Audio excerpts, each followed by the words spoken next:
생각을 바꾸면 수익이 보인다. 역발상 투자의 문현진 멘토입니다. 오늘도 많은 종목들이 급등이 나오고 많은 종목들이 급락이 나오고 있는데 이런 과정에서 우리가 가야 할 길 상한가에 들어간 종목들 체크해보면 답이 나올 것 같습니다. 도움 된다면 좋아요와 구독 그리고 알람 설정까지 반드시 부탁드리도록 하겠습니다. 자, 일단 오늘 시장은 어떻게 흘러가고 있는가 보니까 밀리고 있네요. 이렇게 갭으로 떠가지고 아직까지 플러스 0.3% 정도 올라와 있지만 시가 이후로 이렇게 음봉으로 쭉 밀리고 있다는 것은 역시나 시가가 뜬 이후로, 그러니까 아침 8시 40분부터 9시까지 매수세가 싹 20분 동안 들어왔지만 지금까지 거의 6시간 20분 동안의 사투는 음봉이더라. 그러니까 떨어지면서 마무리가 되고 있다 생각하시면 돼요. 그러니까 이게 갭으로 떴다라고 해가지고 수치만 보면 0.3% 정도 올라온 것 같은 느낌이지만요, 결과적으로 보면은 밀리고 있다가 어울리는 시장이라는 거죠. 거기다가 여전히 계속해서 수급은 꼬여 있죠. 기관도 샀다 팔았다 반복을 하면서 얘들 뭐 하는 건가 싶기도 하고, 사는 건가 파는 건가 도저히 감을 잡을 수가 없고, 외국인들은 계속해서 나가고 있는 부분, 개인들은 이것도 저것도 아닌 부분이라서 사실 수급에 의미가 있다라고 보기엔 좀 힘들 것 같아요. 결국 오늘은 아침에 이제 미국장이 반등이 나오니까 미국이 반등 나왔다 그러니까 우리도 한번 가보자 라고 하면서 매수세가 쫙 올라오면서 상승을 했지만 그 이후에 큰 흐름을 보여주지 못한 것이 오늘의 시장의 특징이다 라고 보면 되겠죠. 그러니까 장 중에는 계속 매도세가 작용을 했고 장 초반에는 기대감 때문에 매수세로 살짝 올라갔더라 라고만 이해를 하시면 됩니다. 그래서 이렇게 오전장에 살짝 위쪽으로 계속 올라가려고 하는 시도는 있었지만 오후장이 되면서 계속해서 밀려 내려가는 매도세 힘이 조금 더 강했다라고 생각을 하시면 되겠네요. 자, 어찌됐든 시장은 강하지 않다라고 생각을 할 수가 있는 부분인데, 그럼에도 불구하고 오늘 상한가는 많아요. 오늘은 상한가가 11개나 됩니다. 오늘 좀 볼 게 좀 많네요. 사실 볼 게 많다라고 할 수는 없는 게 전부 다 대부분 식량 관련주들이 조금 많아가지고 후딱후딱 볼 수 있을 것 같긴 합니다. 자, 그리고 10% 이상 올라오고 있는 기업들은 14종목이 있는데요. 로봇 관련주가 조금 뛰어오른다라는 것이 이번의 특징이기도 한데, 그렇다고 해서 엄청나게 많은 로봇들이 올라오는 것은 아니고 휴림 로봇과 같은 조그만 기업들, 그리고 로보로와 같은 기업들도 살짝 올라왔었더라 라고만 이해하시면 되겠습니다. 그 외에는 이제 10% 이하로 빠지고 있는 기업들이 DCM부터 해서 안랩, IS, 이커머스, CM 플러스 등등이 있는데요.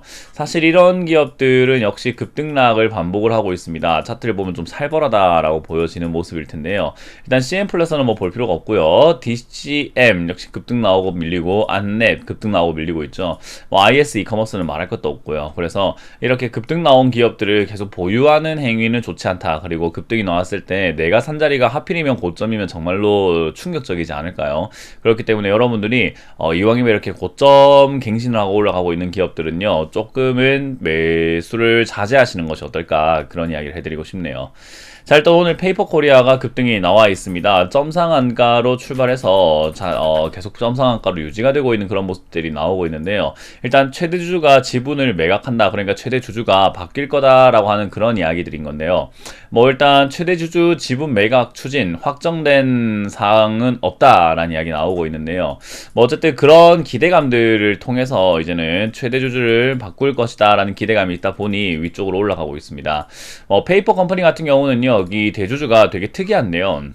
여기 보시면은 유암코 기업 리바운스 제칠 저거 제칠차 기업 뭐식이 돼 있거든요. 요게 이제 어떤 회사인가, 유암코는요 우리나라에 있는 수많은 은행들이 합자해가지고 돈을 출자해가지고 만든 기업을 인수해서 팔아내는 그런 기업이라고 보시면 돼요. 그래서 사실은 이거는 지분이 이렇게 들어와 있다라는 것 자체가, 유암코 지분이 들어왔다는 것 자체가 지분을 팔아낼 수밖에 없다라고 보는 것이 맞죠. 그래서 지금 회사가 어느 정도 정상화가 되어가고 있는 과정이죠. 그래서 이 유암코라는 회사는 정말로 쓰러져가는 회사를 사가지고 살려가지고 비싸게 팔아내겠다라는 것을 골자로 하는 회사이기 때문에 사실은 여러분들이 조금은 애초에 이렇게 매각이 되어 나갈 수가 있었구나라고 보시는 게 맞아요. 자, 어쨌든 이제 포장기업이라던가 이렇게 페이퍼 쪽 관련주다 보니까 역시나 이제 국일제지, 아시아제지 이런 쪽에다가 신문, 그리고 포장지 이런 것들에 대한 이야기가 많이 나올 수밖에 없는 코로나 상황이 어울려가지고 매출이 이렇게 좀 증가되었다라고 볼 수 있고요. 이제 정상화되었으니까 좀 팔아먹을 때가 되지 않았나. 그래서 지금은 이제 올라올 때가 된 것 같다. 이거를 꾸준히 보유하셨던 분들은 매각할 타이밍이 좀 생기지 않았나. 어쨌든 이거는 제가 생각에는 한번 4,000원에서 5,000원까지는 충분히 갈 수 있겠다 생각이 드니까요. 들고 계시는 분들은 조금 위쪽으로 튀어오를 때 매도하는 것을 목표로 잡고 대응을 해보시면 될 것 같습니다. 자, 그리고 고려산업이 급등이 나오고 있습니다. 역시 가축 사료 관련주가 이렇게 급등이 나오고 있다는 건데요. 제 예상하고 좀 다르네요. 일단은 점 상한가가 날아갈 수 있겠다라고도 봤는데 그러진 않았고, 일단 시가가 뜨고 난 다음에 상한가로 올라갔고요. 들고 계시는 분들은 이제 최고가죠. 거의 신고가기 때문에 역시나 절제의 자리다. 그래서 이거는 적당히 우리가 수익을 챙기고 나가는 것이 맞지 않나, 그렇게 보면 돼요. 이거는 어디까지 올라갈지 저도 말씀드리기 힘들기 때문에 여러분들이 내키는 만큼만 가져가시면서 매도하시는 게 맞는 것 같고요. 이런 걸 신규 매수하는 것 자체가 저는 왜 하는지 좀 이해가 잘 안 되거든요. 그래서 신규 매수 하시는 분들은 조언을 받는다기보다는 그냥 알아서 해라 라는 이야기를 해드릴 수밖에 없을 것 같습니다. 자, 그리고 한탑입니다. 역시 사료 관련주인데요. 지금 사료 관련주가 제가 보기에는 이제 한탑도 보면은 이제 꾸역꾸역 올라간다는 느낌이 좀 강하죠. 밀렸다 올라가고 오늘도 밀렸다 올라가고 하는 모습이 약간 꾸역꾸역 올라가는 느낌이 좀 들어가지고 사실 이제 내일이 고가가 되지 않을까 싶기도 합니다. 그래서 내일 사료주들이 약간 좀 희비가 엇갈리는 날이 될 것 같기도 하니까요. 좀 투자하시는데 주의하셔야 될 것 같아요. 그래서 한탑은 지금 3연상제 성공하고 있는 모습인데요. 일단 내일이 약간 리스크가 있어 보이니까 조금은 매도하시는 것을 목표로 잡아보자 라는 조언을 드려볼게요. 자, 그리고 샘표가 오늘 급등이 나왔습니다. 샘표는 품절주라고 말씀드렸죠. 이제 그런 부분들이 계속 작용을 하면서 시세를 내고 있고요. 시세를 내고 있는 그런 과정에서 이것도 이제 주식수가 28만 주밖에 없어, 280만 주밖에 없어요. 그래서 사실 이거는 어디까지 올라갈지가 가장 궁금한 종목이기도 해요. 굉장히 품절주들이 요즘에 날뛰는 형태를 보여주고 있어가지고 좀 강하게 올라갈 수도 있지 않을까 생각이 들어가지고요. 이 샘표를 갖고 있는 분들은 한번 좀 꾸준히 좀 끌고 가 보셔도 괜찮지 않을까. 일단 그래도 적어도 내일은 좀 사료 관련주나 식량 관련주들 좀 밀리면은 그때 매도하시는 것을 좀 목표로 잡아보시는 게 좋을 것 같아요.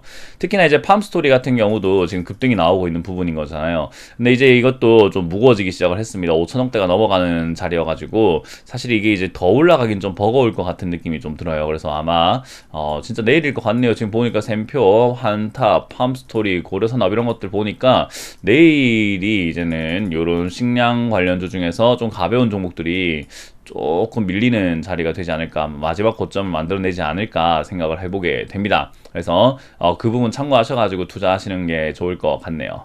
자, 일단 오늘 골든S라고 하는 이 기업은요, 정지가 풀리면서 급등이 나왔어요. 이제 19개월 만에 거래가 재개가 되면서 아무래도 기대감이 있죠. 지금까지 거래가 정지가 되어 있었으니까 거의 3년 만에 거래 재개니까는 회사가 살아났다, 그러니까 좋은 거 아니야? 라고 하면서 이렇게 매수세가 몰리면서 상한가 간 건데요. 사실 거래 재개됐다고 무조건 상한가가 보증이 되는 건 아니에요. 그래도 어찌됐던 상장 폐지되는 것보다는 낫다라는 그런 시각이다 보니까 요것도 요즘 분위기에 맞춰서 지금 장이 별로 안 좋다 보니까 잡주들이 급등 나올 때 얘도 거기에 맞춰가지고 딱 한 방 해먹으려고 올라오는 것 같지 않나, 그렇게 보여집니다. 그래서 어디까지 갈지는 정확하게는 알 수가 없는데요. 이렇게 급등이 나오는 종목들이 진짜 무지막지하게 올라가긴 힘들어요. 그래서 저는 기껏해야 한 8, 9천원대가 이제 고점이 되지 않을까 생각이 드니까요. 그 점 참고하시면 좋을 것 같네요. 자, 그리고 기산텔레콤입니다. 기산텔레콤 같은 경우는 통신 장비, 위성 그런 관련주라고 보시면 좋을 것 같은데요. 도심항공 국정과제 편입을 시켰다라는 그런 이야기가 나오면서 오늘은 급등이 나왔어요. 국정과제로 사실은 도심항공뿐만 아니라 로봇 그리고 컨텐츠 등등들 상당히 이렇게 다양한 분야에서 이제 과학적으로 조금은 이제 진보 한번 해보겠다라는 것 같은데요. 어쨌든 그런 내용들을 엮이면서 기산텔레콤이 급등이 나오고 있는 부분입니다. 상한가를 갔는데요. 이런 자리는 보통 이제 위에 5,000원이 있잖아요. 이런 5,000원이 있는 자리들은 호가가 바뀌는 자리거든요. 그래서 이거를 바꾸면서 한번 넘어갈 가능성이 높습니다. 그래서 이거는 추가 상승이 있을 것 같으니까 들고 계시는 분들은 조금 더 보유하셔가지고 5,500원대에서 6,000원대를 목표가로 잡아도 되지 않을까 생각을 해봅니다. 역시 일단 회사 자체는 좋다라고 할 수는 없는 상황, 정말로 실적이 흑자 적자를 왔다 갔다 하면서 굉장히 약하게 흘러가고 있는 부분이라 가지고요. 조금 더 오래 가져가기는 좀 힘들 것 같아요. 이번 시세를 이용해서 조금은 수익을 내고 나온다라는 관점이 좋을 것 같으니까요. 그 점 참고하시길 바라겠고요. 우리손 FNG 같은 경우도 마찬가지로 식량 관련주, 이거는 지금 흐름을 보니까 내일이 조금 최근에 올라온 종목들은 내일이 고점이 될 것 같아요. 그렇다고 해서 식량 관련주가 완전히 끝나는 건 아니죠. 그런 관련주에서 이제는 점점 가벼운 종목에서부터 무거운 종목으로 돈이 점점 흘러옵니다. 그래서 이제 그런 부분들이 작용이 될 것 같다. 다음 식량 관련주들을 빨리 물색해서 찾아 놓으신다면은 역시나 여러분들도 이렇게 단기 수익을 조금 챙겨 놓을 수 있지 않을까 생각을 해보게 되네요. 자, 그리고 벳셀입니다. 벳셀 같은 경우도 지금 상한가 들어가 있는데요. 벳셀이 항공산업에 이제 UAM 관련주로 엮이면서 이제는 급등이 나왔어요. 이것도 기산텔레콤과 마찬가지로 내일 한방 정도에 더 급등이 나오고 난 다음에 조금은 힘이 빠질 것 같은 느낌이 드니까요. 그 점 참고하셔가지고 얘도 8,000원에서 8,500원대 매도하는 것을 목표로 잡으시면 될 것 같고요. 파이브프로라는 기업이 급등이 나왔는데요. 이것도 역시나 도심 항공주 그쪽으로 엮였다라고 보시면 돼요. 아무래도 국정 과제니까 국가에서 이렇게 산업을 이끌어 가겠다라는 거거든요. 그래서 이제 기대감들이 생길 수밖에 없겠죠. 그래서 역시 이 기업도 상승이 나왔지만 뭐 엄청나게 올라갈 것 같지는 않아요. 거래량 대비해서 매수의 잔량도 상당히 적은 편이라 가지고요. 강한 상한가도 아니라서 얘는 내일 바로 빠질 수도 있겠네요. 이거는 급등이 나오는 게 아니라 내일 바로 쭉 밀릴 수 있으니까 뭐 관심 가지지 않는 게 제일 좋지 않나, 그런 이야기 해드리고 싶고요. JTC라고 하는 이 기업도 상한가에 들어왔습니다. 엔저 효과 때문에 일본 항공인 노선이 증편이 되면서 엔저 효과가 있다 보니 이제 엔화가 싸다 이거예요. 그러니까 우리나라 돈으로 이제 일본 놀러 가기가 좋다 이건 거죠. 일본 놀러 갈 때 엔화가 싸니까 결국 거기서 먹고 쓰고 하는데 들어가는 비용이 좀 적게 들어간다라는 그런 장점이 있죠. 그래서 이제 그런 부분들 때문에 이제 일본 관련주로 방일 면세 상품 판매하는 기업이라서 급등이 나왔는데요. 요즘에 코로나 때문에 면세 상품 판매하고 있는 이런 기업들은 역시 적자가 심할 수밖에 없겠죠. 왜냐하면 면세 상품을 판매한다고 했지만 뭐 사람들이 여행을 안 가니까 팔리지가 않을 거예요. 그래서 상당히 매출도 줄고 영업이익도 줄어 있는데 정말 터무니없이 급등만 되어 있는 거라서 저는 이런 기업들을 들고 있는 분들한테는 좋은 게 맞는데 이게 투자할 가치가 있을까는 좀 생각해 볼 필요가 있을 것 같아요. 그래서 저는 4,500원대까지도 못 갈 것 같고요. 아마 4,000원 정도까지 올라오다가 밀릴 것 같으니까요.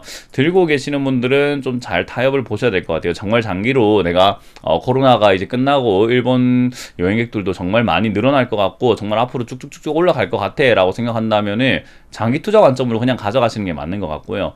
그게 아니라면은 굳이 이런 종목에서 고생을 하실 필요가 있을까 생각을 해보게 됩니다.